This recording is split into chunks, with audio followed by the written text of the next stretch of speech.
sejahtera Malaysia, denyut nadi suara rakyat bergema di channel ini. Tuan-tuan dan puan yang dihormati sekalian, ada berita baik ya. Hari ini, berita baik hari ini adalah hari public holiday untuk hari Wesak. Selamat menyambut hari Wesak kepada semua yang menyambutnya. Berita baik yang kedua ialah yang baru saja diumumkan oleh Perdana Menteri Datuk Seri Anwar Ibrahim. Tapi berita baik ini akan menjadi berita buruk. Akan jadi berita buruk bagi banyak pihak, termasuklah walaun, termasuklah penyokong-penyokong bekas Perdana Menteri atau siapa ajalah yang takut dengan undang-undang. Siapa saja yang takut dengan undang-undang negara Malaysia yang adil, yang memang tak berkompromi, yang memang betul-betul tidak memberikan sebarang diskriminasi. Ini berita buruk untuk anda. Kerana Datuk Seri Anwar Ibrahim memberikan jaminan di dalam ucapannya, beliau memberikan jaminan bahawa kerajaan tidak akan campuri proses kehakiman dan agensi penguatkuasaan.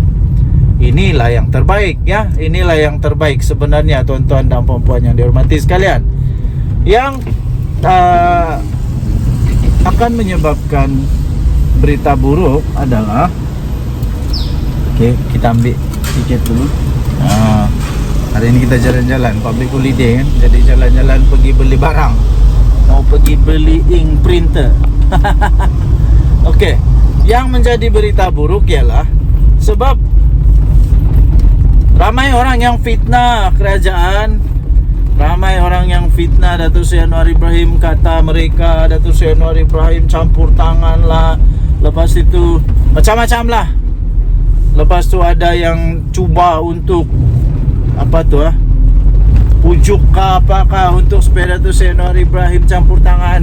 Itu berita buruk bagi anda semua yang mahu begitu, yang fitnah begitu. Sebab kerajaan tidak akan pernah dan tidak akan campur tangan dalam apapun kes kehakiman. Jadi jangan cuba-cuba fitnah kerajaan. Jangan cuba-cuba fitnah kerajaan yang ada sekarang. Sebab nanti yang susah siapa? Nanti kalau fitnah, yang susah diri sendiri. Kena tahan, kena siasat polis. Lepas tu bila sudah kena tahan dan kena siasat polis, sanalah mulai cakap itu ini, mulai fitnah itu ini.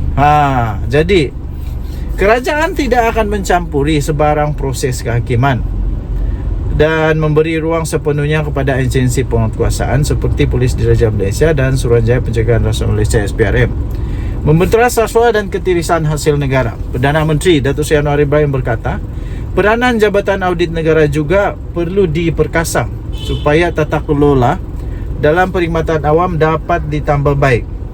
Hal ini ditekankan untuk mendapat dukungan dan bertindak dengan begitu tegas, dengan baik serta menjalin perkhidmatan awam yang lebih teratur, menjamin perkhidmatan awam yang lebih teratur, bersih daripada rasuah dan kelembapan dan kemalasan. Saya setuju sangat dengan ini.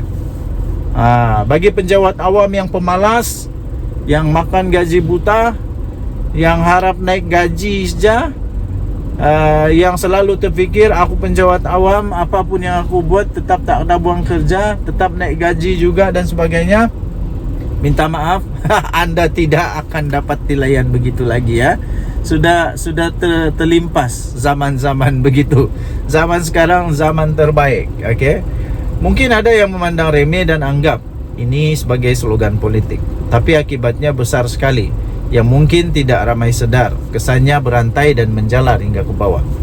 Yakinlah dan mudah-mudahan kita dapat benteras sekiranya kita bertindak secara konsisten, berani dan tegas melawan rasuah daripada peringkat tertinggi sehinggalah serendah-rendahnya, kata Perdana Menteri Datuk Seri Anwar Ibrahim. Datuk Seri Anwar Ibrahim berkata demikian dalam perutusan negara yang disiarkan secara langsung di seluruh di semua saluran media tempatan pada malam tadi. Pada masa yang sama, Perdana Menteri meluahkan keyakinan isu rasuah dapat diselesaikan jika diperteras secara konsisten dan tegas.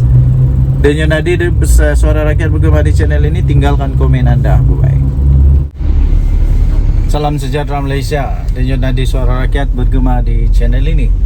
Saya ingin ucapkan selamat menyambut perayaan public holiday pada hari ini kepada seluruh rakyat Malaysia, terutamanya yang meraihkan perayaan yang amat bermakna ini bagi kita, rakyat yang harmoni di negara Malaysia, bagi kita yang hidup dalam satu negara yang penuh dengan keharmonian. Okey, jadi berita baru saja terima. Ini mengejutkan pastinya. Adakah Peja dan Azmin akan bertanding semula jika ada PRK? Okey, persoalan saya sebenarnya mudah saja. Sekiranya Peja dan Azmin bertanding semula, bolehkah mereka menang? Mungkin boleh bertanding. Tapi persoalannya, ada harapan kah untuk menang? Ada harapan kah untuk menang bagi Peja dan Azmin? Atau lebih teruk lagi kalah pada kali ini? Apa pendapat anda? Sila tinggalkan komen. Terutamanya Azmin Ali, kalau dia bertanding semula di Selangor, adakah dia boleh menang? Atau dia akan jadi lebih teruk lagi kalah sebenarnya di Selangor? Okey, jadi sejak Bersatu mengeluarkan surat tuntutan kepada 6 ahli parlimen dan seorang adunnya yang berpaling tadah beberapa hari yang lalu, setakat ini hanya 2 daripada mereka yang memberikan respon. Tapi kedua-dua respon mengatakan bahawa tidak dilayan. Tidak. Tetap dengan pendirian bersama dengan Perdana Menteri Datuk Seri Anwar Ibrahim. Okey, jadi tuan-tuan dan puan-puan yang dihormati sekalian, sekiranya mereka dipecat, digugurkan keahlian, kemungkinan besar ada PRK. Jadi pada pandangan anda pula, siapakah yang akan menang kalau ada PRK lagi? Okey, jadi tuan-tuan, sekiranya pilihan raya, patutkah untuk Bersatu calonkan Azmin Ali dan Peja? Pada pilihan raya yang lalu, Peja kalah teruk. Datuk Seri Anwar Ibrahim, Perdana Menteri Malaysia sekarang, mendapat banyak besar betul dia punya majoriti yang amat besar, mengalahkan Peja. Jadi kalau Peja bertanding lagi, bolehkah dia menang? Kesannya nanti ialah, kalau dia menang, okey lah. Tapi kalau kalah, 2 kali kalah sebagai timbalan presiden pula tu. Kalau kalah lagi, patutkah untuk dia terus jadi timbalan presiden? Atau sebenarnya dia dah tak boleh jadi timbalan presiden dah? Tak layak dah. Sebenarnya dia sudah tidak layak lagi jadi timbalan presiden. Sebab kalau kalah 2 kali ni, belik ni. Bolehkah? Pasal Azmin Ali pula. Azmin Ali bos PN di Selangor. Bos PN di Selangor. Kalau dia bertanding kalah lagi, patutkah untuk dia terus jadi bos PN di Selangor kalau kalah lagi? Di tempat dia jadi bos pula tu, nasib baiklah dia menang adun. Kalau adun pun dia kalah, apa pendapat anda? Patutkah untuk Azmin Ali tetap memegang jawatan itu ataupun malulah, lebih baik aku resign je lah, macam tu lah lebih kurang kan. Macam mana pendapat anda? Okey, jadi tuan-tuan dan puan-puan yang dihormati sekalian, tidak menghairankan kalau Azmin Ali dan Peja sebenarnya mau bertanding semula pada pilihan raya. Dan tidak juga menghairankan kalau mereka kalah. Dan lebih tidak menghairankan juga kalau sudah mereka kalah nanti, mereka tiba-tiba letak jawatan. Saya tidak hairan. Dan tidak heran juga kalau sudah mereka kalah nanti, akhirnya mereka dapat desakan, tekanan untuk letak jawatan sebagai timbalan presiden atau apa sajalah jawatan diorang di bersatu. Saya tidak heran. Sebab memang begitulah. Bila kau ada pangkat besar tapi tiada pun impak kepada parti, mesti kena suruh berhenti lah. Okey, so apa pendapat anda? Sila tinggalkan komen. Denyut Nadi Suara Rakyat bergema di channel ini. Jangan lupa tekan butang subscribe, like dan share.